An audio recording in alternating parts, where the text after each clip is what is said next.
really sure what else to say. I mean, Jonathan referred to it as a sneaky tactic. Normally on Mondays, the House puts out their agenda for the week, what bills are going to be before the committees, and what things are going to be talking about in the week ahead.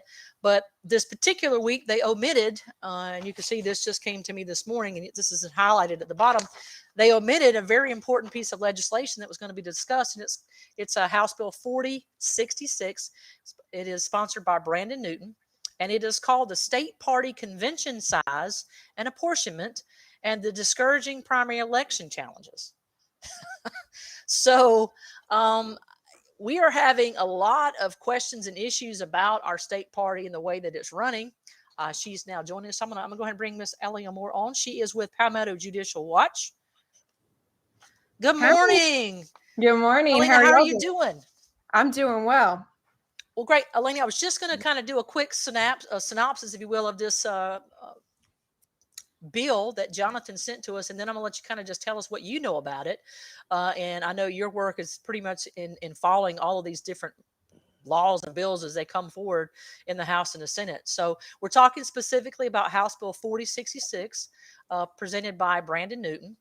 And it's the state party convention size, apportionment, and discouraging primary election challenges. And John and I have both been candidates. I was a candidate for county council, and John ran in New York against the infamous AOC.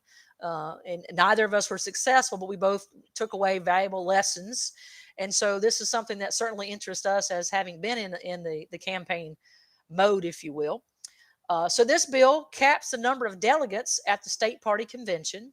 It consolidates the authority to hear challenges of county and local primary election outcomes with the state party executive committee, and enables the executive committee to require candidates to post a bond before challenging a primary election. Now, some of the objections that Jonathan kind of highlighted here, he said, one, it's unconstitutional. Under Article 3, Section 17 of the South Carolina Constitution, it requires that bills address a single subject, not multiple subjects.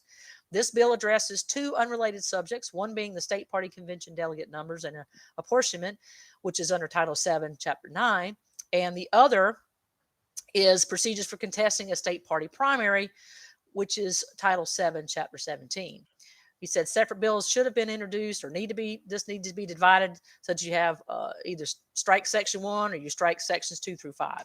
And then he goes on to say that it reduces accountability because under Sections 2C, 4, and 5, it will eliminate the existing process for appealing the decision of the state party executive committee and replaces it with two important restrictions. The first of which, it now must be appealed directly to the state Supreme Court.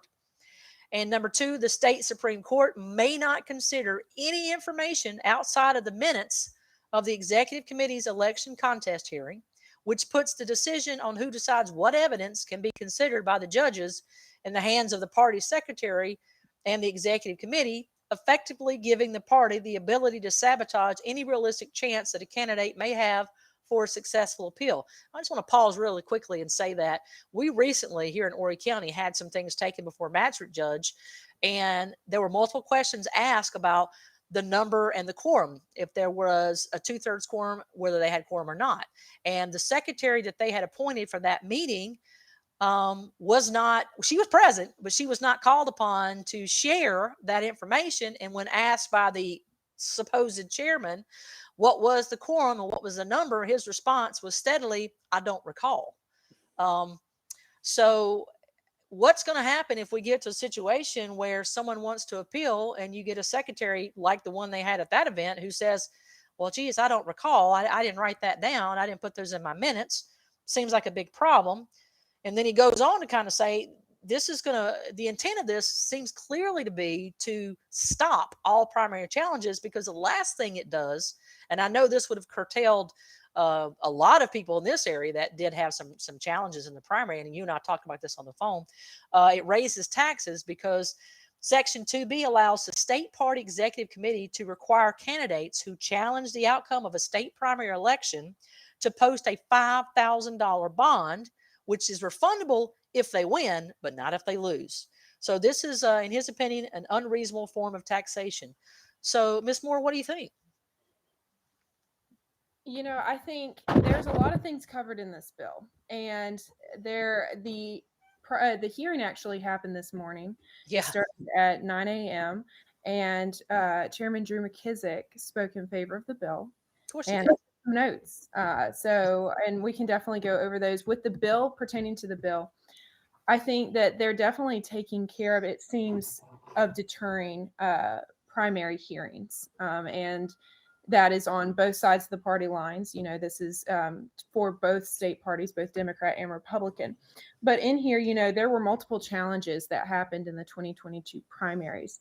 And there's not a specific piece in the Code of Laws of South Carolina that states that the primary hearing needs to be contesting it for the reason of overturning it, because that was something that was brought out within the primary elections with both Harrison Musselwhite that ran for governor and Lauren Martell that ran for attorney general.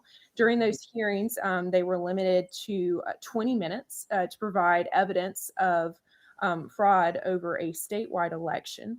And there wasn't even going to be, if I recall, a court report or even a transcript. Miss Attorney Lauren Martell, asked multiple times for one to make sure that there was going to be one there. So we actually had a record of what was happening. And there were multiple people that showed up to this hearing and they tried to go in, but they locked a ton of citizens out of South Carolina that traveled across statewide to share their documents and their personal witness to the fraud that actually occurred in the election violations, because people simply wanted to show that there were issues with the election, not specifically that someone had won, but that there were significant fraud that shouldn't go unresolved. Right. And so they tried to show that to the SEC. The SEC directed them to the GOP because the GOP is the one that runs their primary, just like the Democrat Party is the one that runs their primary. So there were multiple things that happened. So the 2020 primary contesting hearings are usually used more than just, oh, I was the one that actually won the election, not the other person. So this is eliminating a lot of different issues being raised to a party that runs their own primary. And in the bill, section 2, so they talk about the delegates. The delegate allotment is the first thing.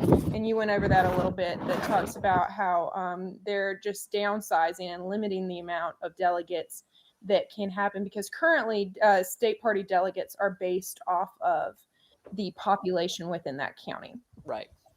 And now it is limiting it to no more than 639 total delegates. Today in the hearing, Chairman Drew McKissick said that with the current population growth, it would most likely be above 900 or something to that effect. So this would be capping it. He said the delegates have been on autopilot, was his exact words. So that is why since the 60s and 70s. So that is why they're trying to limit it and put it to a specific number. So that's the first part. The second part of all of this is the hearings, like we were talking about. And that's really the part that is outlined the most and changed the most in this bill. It's section 2B, where it talks about, like you mentioned, the surety bond, to where they can be, any contested primary can be, they may charge the actual challenger up to $5,000. And if they win, they get the money back. If not, they lose that money. And then on section 2C, this is the part I think is the most interesting. It talks about how the appeals to the decisions of the state executive committee must be taken to the Supreme Court on petition.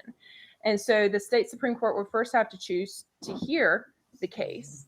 And then in this law, it outlines that the information that goes into the state Supreme Court, if they choose to hear the case, it has to only be based on the record of the hearing from the state executive committee, and it must be granted first priority by consideration of the court. So it's outlining very specifically what has to take place in order for that to happen, in order to appeal the decision.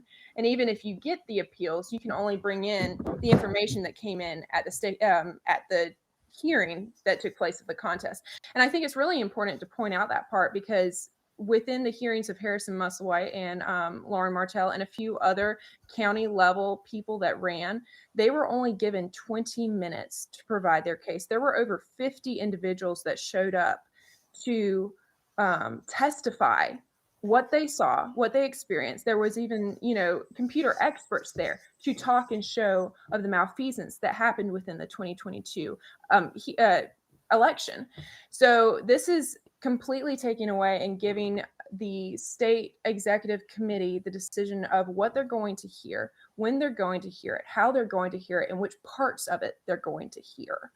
So who gave the determination they only had 20 minutes? Is that something that's written in party rules that I'm unaware of? Because I looked through the rules. I didn't know that was a 20-minute was a kind of the thing, or was that an arbitrary amount of time that they selected?